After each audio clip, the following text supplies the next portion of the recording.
He thought it would be just another lonely visit to his son's grave, another year of silence, regret, and unanswered questions.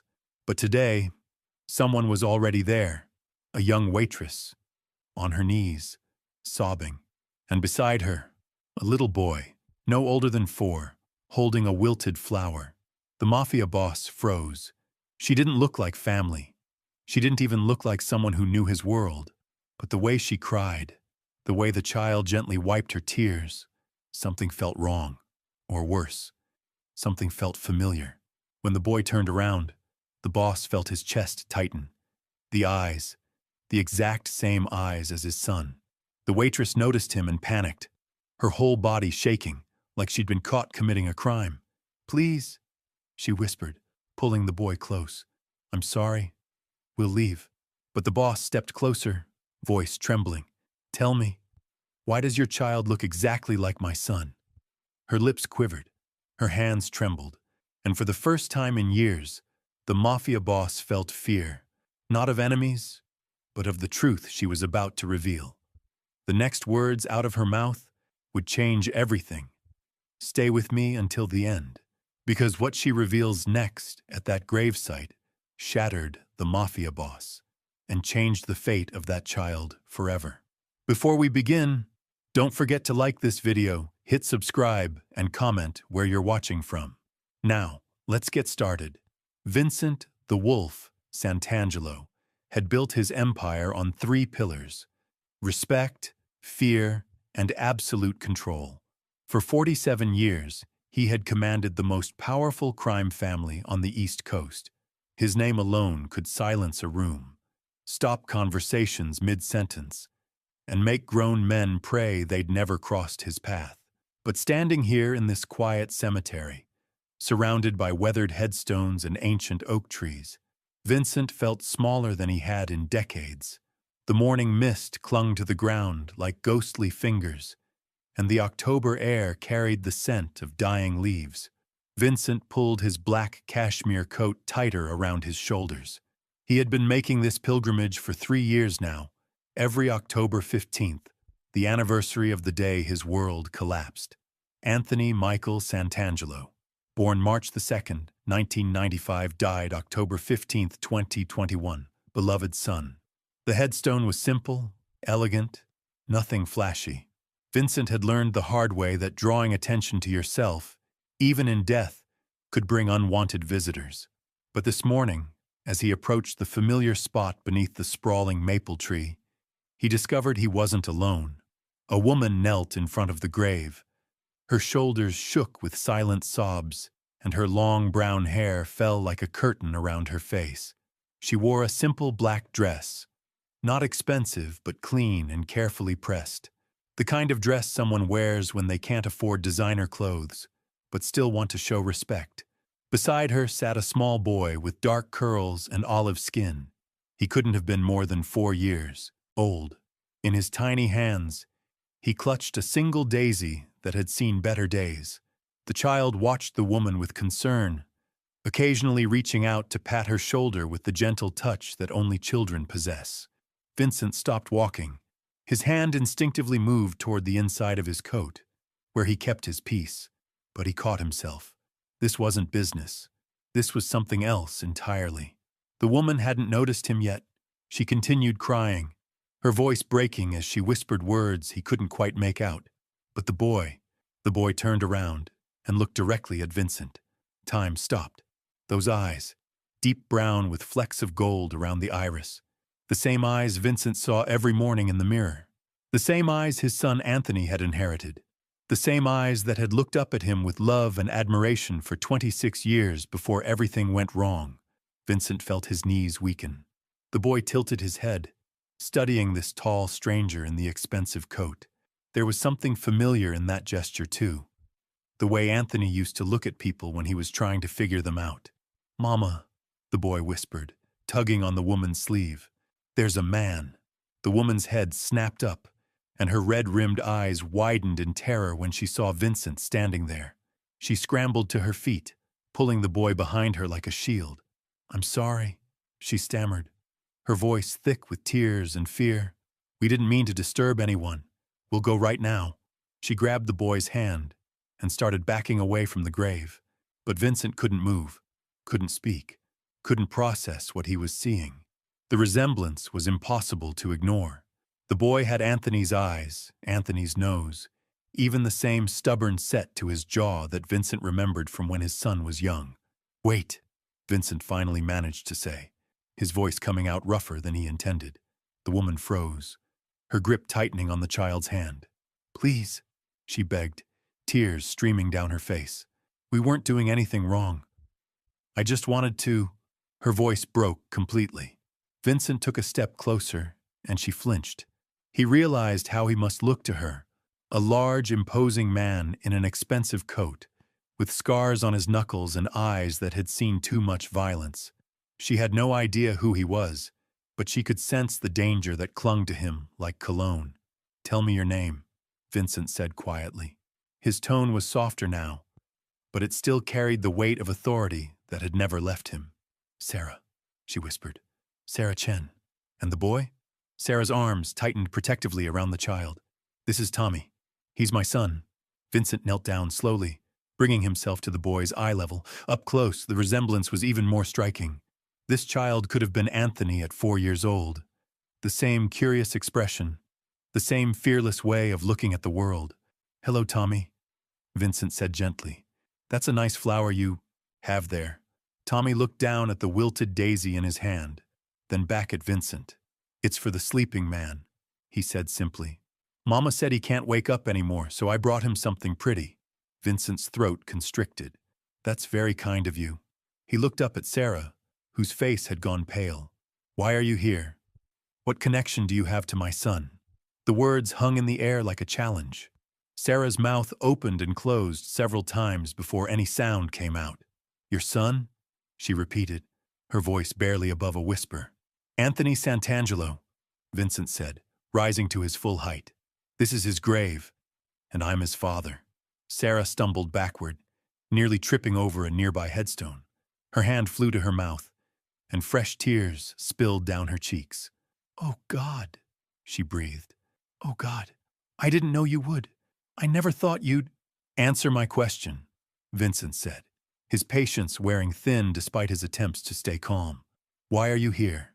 Why does your boy look like—" "Because he's not just my boy," Sarah interrupted, the words tumbling out in a rush. "Tommy isn't just mine.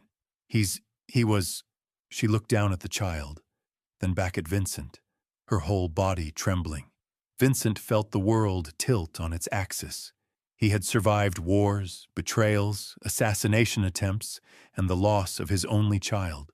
But nothing had prepared him for the possibility that Anthony might have left something behind. Someone behind. "Say it," Vincent commanded, his voice low and dangerous.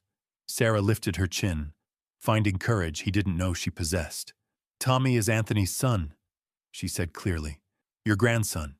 The cemetery fell silent except for the whisper of wind through the trees. Vincent stared at the woman, at Sarah, trying to process what she'd just revealed. His grandson, Anthony's child. The boy had his son's eyes because they were his son's eyes. Tommy, oblivious to the weight of the moment, had wandered back to the grave and was carefully placing his daisy next to the headstone. He patted the marble gently, the way a child might pat a sleeping parent. "Sleep good, Daddy," Tommy whispered. "Mama and I will come see you again soon." Vincent's vision blurred. The child knew. Somehow, this 4-year-old boy knew that the man buried beneath this stone was his father. And Vincent had been mourning alone for 3 years, never knowing that a piece of Anthony lived on. Sarah watched him carefully, as if waiting for an explosion. In her world, men like Vincent, men with power and violence in their past, didn't handle surprises well. She had no way of knowing that beneath the hardened exterior, Vincent Santangelo was just a broken father who had thought he'd lost everything. He'd lost everything. "How?" Vincent's voice cracked like breaking glass. "How is this possible? Anthony never mentioned— he never said anything about—" Sarah wiped her tears with the back of her hand, leaving streaks across her cheeks. "He didn't know," she whispered. I found out I was pregnant 3 days after he died. 3 days, Mr. Santangelo. 3 days too late to tell him he was going to be a father. The words hit Vincent like a physical blow. He stumbled backward, his hand reaching out to steady himself against a nearby headstone. Anthony had died not knowing he had created life, had died without ever seeing his son's face, without ever holding him, without ever knowing that a part of him would continue. That's impossible, Vincent said, but his voice lacked conviction. The dates, the resemblance, the way Tommy moved with Anthony's natural grace, it all aligned with horrible, beautiful precision. Sarah's chin trembled as she continued. I was a waitress at Moretti's on 5th Street. Anthony used to come in every Tuesday night. Always ordered the same thing. Chicken parmesan and coffee black. He'd sit in the corner booth and read his books. Her voice grew softer, warmer.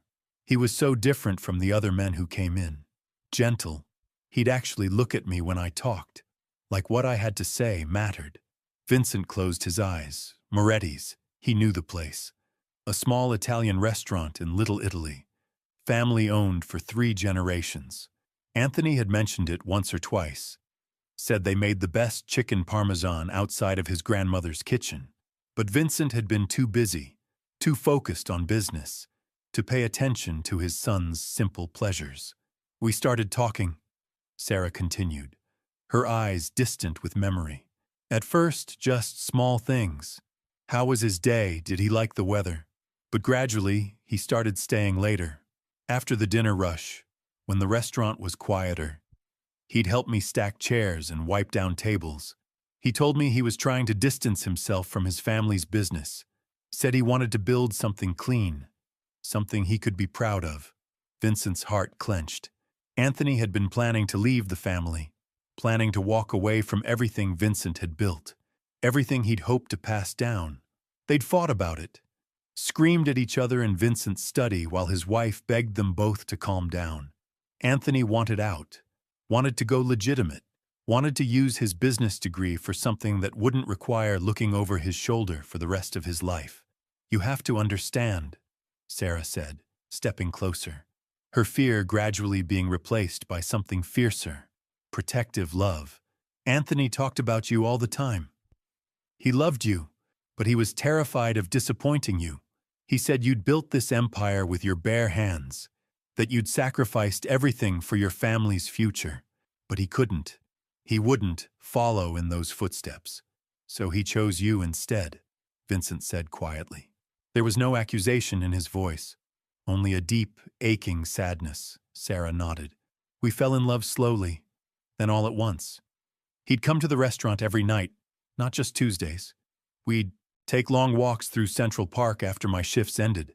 He told me about his dreams, opening his own legitimate business, maybe a restaurant or a bookstore, somewhere honest people could work and build something good. She paused, watching Tommy, who was now sitting cross-legged on the grass, talking quietly to the headstone. He proposed to me on a bench overlooking the lake. No ring, just a promise that we'd figure it out together. Vincent felt tears threatening for the first time in years. His son had found love, had found hope, had found a future worth fighting for. And Vincent had been too blind, too stubborn, too caught up in protecting his legacy to see that Anthony already had everything he needed. What happened the night he died? Vincent asked, though part of him didn't want to know the answer. Sarah's composure cracked again. He came to my apartment around 9 o'clock. He was excited, nervous, pacing around my tiny kitchen like a caged animal. He said he'd finally worked up the courage to tell you everything. About me, about his plans to leave the business, about wanting to start fresh. He was going to drive to your house that night and have it out with you once and for all. Vincent's blood turned to ice. He remembered that night with crystal clarity. He'd been expecting Anthony, had prepared for another argument about responsibility and family loyalty. But Anthony never arrived. Instead, Vincent got a phone call at 2 a.m. from his lieutenant, Marco. There'd been a car accident, a collision at the intersection of Broadway and Canal Street. Anthony's BMW had been T-boned by a drunk driver running a red light. He never made it to my house, Vincent whispered. I waited up all night, Sarah said, her voice breaking again. He promised he'd call me after he talked to you, no matter how late it was. When morning came and I still hadn't heard from him, I called the restaurant. That's when Mrs. Moretti told me about the accident. She'd heard it on the news. Vincent stared at his grandson, who was now arranging small pebbles around the base of the headstone with intense concentration. You were pregnant, 3 months along, but I didn't know yet. I'd been feeling sick, tired, but I thought it was just stress from work. After Anthony died, I couldn't eat, couldn't sleep. I lost 15 pounds in 2 weeks. That's when I went to the doctor. Sarah's voice grew stronger. When she told me I was carrying Anthony's baby, it was like getting a piece of him back, like he'd left me the most precious gift he could. Tommy looked up from his pebble arrangement and smiled at Vincent. Are you Tommy's grandpa? He asked with the directness that only children possess. Vincent's throat closed completely. He knelt down again, this time extending his hand toward the boy. Tommy studied it for a moment, then placed his small fingers in Vincent's palm. The touch was electric, warm, trusting, alive. Yes, Vincent managed to say. I think I am. Tommy's smile widened. Mama said my daddy was brave and strong and that he loved her very much. She said he's watching over us from heaven, and that's why we come here to talk to him. Vincent looked up at Sarah, who was watching the interaction with tears streaming down her face. Why didn't you come to me sooner? He asked. Why didn't you tell me about Tommy? Sarah's expression hardened slightly. Because I was terrified, she admitted. Anthony told me stories about your world, Mr. Santangelo, about the violence, the danger, the way enemies use family members as weapons. I was a 23-year-old waitress with no money and no connections. What if you thought I was lying? What if you thought I was trying to scam you? What if you decided Tommy was a liability? Vincent felt the weight of his reputation, his choices, his entire life crushing down on him. This woman had carried his grandchild alone, raised him alone, protected him alone, all because she feared the very man who would have given everything to help her. Or worse, Sarah continued, what if you believed me and decided that Tommy belonged in your world? Anthony died trying to escape that life. He died driving away from violence and toward something clean and honest. I couldn't let his son get pulled into the same darkness his father fought so hard to leave behind. Vincent understood. For the first time in years, he understood something completely and clearly. Sarah hadn't kept Tommy from him out of spite or greed or malice. She'd kept him safe the only way she knew how, by staying invisible, by keeping the Santangelo name buried with Anthony, by raising her son far from the shadows that had haunted his father. But now the truth was out, and there was no going back. Tommy tugged on Vincent's sleeve. Grandpa, do you want to help me make my daddy's grave pretty? Mama brings flowers, but I like to make patterns with the rocks. Vincent looked down at this child, his grandson, his legacy, his second chance, and felt something crack open inside his chest. Not breaking, but opening, like a door that had been locked for too long finally swinging wide. I'd be honored, Vincent said softly. As they worked together, arranging stones and straightening flowers, Vincent caught Sarah watching them with an expression he couldn't quite read. There was love there, and fear, and something that might have been hope. The morning sun climbed higher, burning away the mist and warming the ancient stones of the cemetery. 3 generations of Santangelos knelt together in the grass, each carrying their own grief, their own love, their own dreams for the future. But Vincent knew this moment of peace was fragile. Questions remained unanswered. Decisions needed to be made. And somewhere in the back of his mind, the boss began calculating what this revelation would mean for his family, his business, and the dangerous world that had already claimed his son. Tommy's laughter echoed through the cemetery as he discovered a perfectly round stone, and Vincent realized that everything, absolutely everything, had just changed. The weight of this revelation settled over Vincent like a heavy blanket. His grandson, Anthony's son, The child he never knew existed was sitting right here, innocently arranging pebbles while the entire foundation of Vincent's world shifted beneath his feet. But as the initial shock began to fade, darker questions started creeping into his mind. Questions that came from decades of survival in a world where trust was a luxury and betrayal was currency. Sarah seemed to sense the change in his demeanor. Her body tensed as she watched him studying Tommy with new intensity. Vincent's trained eye began cataloging details he'd missed in his emotional haze. The way Sarah positioned herself between him and the boy, the nervous glances she kept shooting toward the cemetery entrance, the worn but clean clothes that spoke of careful budgeting and quiet desperation. "Sarah," Vincent said quietly, his voice carrying the edge that had made grown men confess their sins. "Tell me everything. From the beginning? I need to know exactly how you met my son, exactly what your relationship was, and exactly why you chose today to bring Tommy here." Sarah's face went pale. "I told you. I met him at the restaurant. We fell in love. When he died, I was pregnant.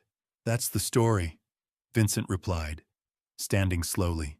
Tommy looked up from his rocks, sensing the shift in atmosphere but not understanding it. But stories can be crafted, rehearsed, perfected. In my experience, when something seems too convenient, it usually is. The accusation hung in the air like smoke. Sarah's eyes flashed with hurt and anger. "You think I'm lying?" Her voice rose slightly before she caught herself, glancing down at Tommy. "You think I somehow orchestrated this? That I've been planning for 3 years to ambush you at your son's grave with some elaborate con?" Vincent's expression remained neutral, but inside he felt the familiar coldness that had kept him alive in his dangerous world. "I think a woman with a child and no resources might be desperate enough to try anything. I think the resemblance could be coincidental. I think—" "Stop." Sarah's voice cut through his words like a blade. She stood up, pulling Tommy to his feet with her. "Just stop. I knew this was a mistake. I knew coming here was wrong."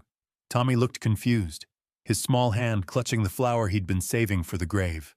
"Mama, are we leaving already? I didn't finish making the pattern." "We're going, baby," Sarah said, her voice thick with unshed tears. She looked at Vincent with a mixture of disgust and disappointment. "Anthony told me you were suspicious of everyone, that you trusted no one. But he also said you were a good man underneath all the armor. I see now he was only half right." Vincent watched them start to walk away, and something twisted in his chest. The logical part of his brain, the part that had kept him alive for 47 years, insisted he was being smart, cautious, protective of his family's legacy. But another part, a part that sounded suspiciously like his late wife's voice, whispered that he was making a terrible mistake. "Wait!" he called out. Sarah stopped but didn't turn around. "Prove it," Vincent said. "If Tommy is really Anthony's son, prove it to me." Sarah turned slowly, her eyes blazing with fury. "How exactly would you like me to do that, Mr. Santangelo? Should I have kept a DNA sample from your dead son? Should I have videotaped our most intimate moments? What kind of proof would satisfy a man who's forgotten how to trust his own heart?" The words stung because they held truth. Vincent had become so accustomed to deception, so used to people wanting something from him, that he'd forgotten how to recognize genuine emotion when he saw it. Tommy tugged on his mother's coat. "Mama, why is the grandpa man sad?" Both adults looked down at the boy, who was studying Vincent with those unnervingly familiar eyes. "He misses his son," Sarah said softly. "Just like we miss your daddy." Tommy nodded solemnly, then walked back to Vincent and held out his wilted daisy. "You can have this. When I'm sad, flowers make me feel better." Vincent stared down at the simple gesture. This child, whether his grandson or not, was offering comfort to a stranger who had just accused his mother of lying. The innocence, the kindness, the instinctive empathy, it was so much like Anthony at that age that Vincent felt his defenses crumbling. He knelt down and accepted the flower with hands that trembled slightly. "Thank you, Tommy. That's very kind. My daddy used to bring Mama flowers," Tommy said matter-of-factly. "She still has them in a book at home. They're all brown now, but she says they're still beautiful because love made them special. Vincent looked up at Sarah, who had gone very still. You kept them? Pressed flowers? She whispered. Every single one he ever gave me. And letters. And photos. And… She stopped, her voice breaking. And the ring? What ring? Sarah's hand moved to her throat, where Vincent now noticed a thin gold chain disappearing beneath her dress. With shaking fingers, she pulled out a simple gold band with a small diamond. Nothing flashy, but clearly chosen with care. He proposed with this, she said, 3 weeks before he died. I wear it every day, not because we were married, but because it represents the future we were going to build together. She looked down at Tommy, then back at Vincent. The future that lives on in our son. Vincent studied the ring, and something clicked in his memory. Anthony had asked him about his grandmother's jewelry just a month before he died, specifically about a simple gold band that had belonged to Vincent's mother. Vincent had brushed off the question, too busy with business to pay attention to what seemed like idle curiosity. But now he realized Anthony had been planning to propose, planning to start a new life, planning to tell his father everything. The ring Sarah wore looked exactly like the one from his mother's jewelry box, the one that had gone missing after Anthony's death. Where did he get the ring? Vincent asked quietly. Sarah's brow furrowed. He said it was his grandmother's. He told me you'd given it to him years ago and said that when he found the right woman, he should use it to start his own family. Her voice grew uncertain. Why? Vincent felt the last of his suspicions crumble. Only Anthony would have known about that ring. Only Anthony would have remembered the story Vincent had told him as a child, about how his own father had proposed to his mother with that same simple band during the Great Depression, when they had nothing but love and hope. Because, Vincent said, his voice rough with emotion, I never gave him that ring. He took it from his grandmother's jewelry box without asking. I found it missing after his funeral and assumed someone had stolen it during the wake. He looked at Sarah with new eyes. But Anthony wasn't a thief. He was a young man in love, planning to propose to the woman who was carrying his child. Sarah's eyes filled with tears again, but this time they seemed to be tears of relief rather than grief. You believe me. I believe you, Vincent confirmed. He looked down at Tommy, who was now sitting on the grass beside Anthony's headstone, humming softly to himself. And I'm sorry. I'm sorry for doubting you, for making you prove something that should have been accepted with joy. I'm sorry for being the kind of man who made you afraid to come to me in the first place. Sarah wiped her eyes with the back of her hand. Anthony said you were complicated. He said you'd built walls so high that sometimes you couldn't see over them yourself. But he also said that when those walls came down, there was no one more loyal, more protective, more loving than Vincent Santangelo. Vincent felt something break open in his chest, not painful this time, but healing, like a wound that had been closed too tightly finally getting air and light. Tell me about him, Vincent said, settling down on the grass beside Tommy. Tell me about my grandson. What is he like? What makes him laugh? What are his dreams? Sarah's expression softened. She sat down across from them, completing a small circle around Anthony's grave. He's brilliant, she said, pride evident in her voice. He taught himself to read when he was 3. He devours books the way other kids devour candy, and he has this incredible imagination. He builds entire worlds with his toys, complete with stories and characters and adventures. Tommy looked up from his humming. I'm going to write books someday, he announced, like the ones Daddy used to read. Mama has pictures of him with lots and lots of books. Vincent's throat tightened. Anthony had been a voracious reader too, constantly bringing home new novels and biographies that he'd discuss with anyone who would listen. Vincent had often found it frivolous, wishing his son would focus more on business matters. Now he saw it as part of Anthony's gentle nature, his desire to understand the world through stories and ideas rather than through power and intimidation. He's also incredibly empathetic, Sarah continued, sometimes too much so. He cries when he sees other people hurting. He shares his toys with kids who don't have any. Last month, He gave his favorite stuffed animal to a little girl at the playground because she was sad about her parents' divorce. Vincent studied his grandson with wonder. In his world, empathy was often seen as weakness. But looking at Tommy, seeing the strength it took to care so deeply about others, Vincent began to understand that maybe Anthony had been right about needing to find a different path. "What about you?" Vincent asked Sarah. "What's your life like? How are you managing?"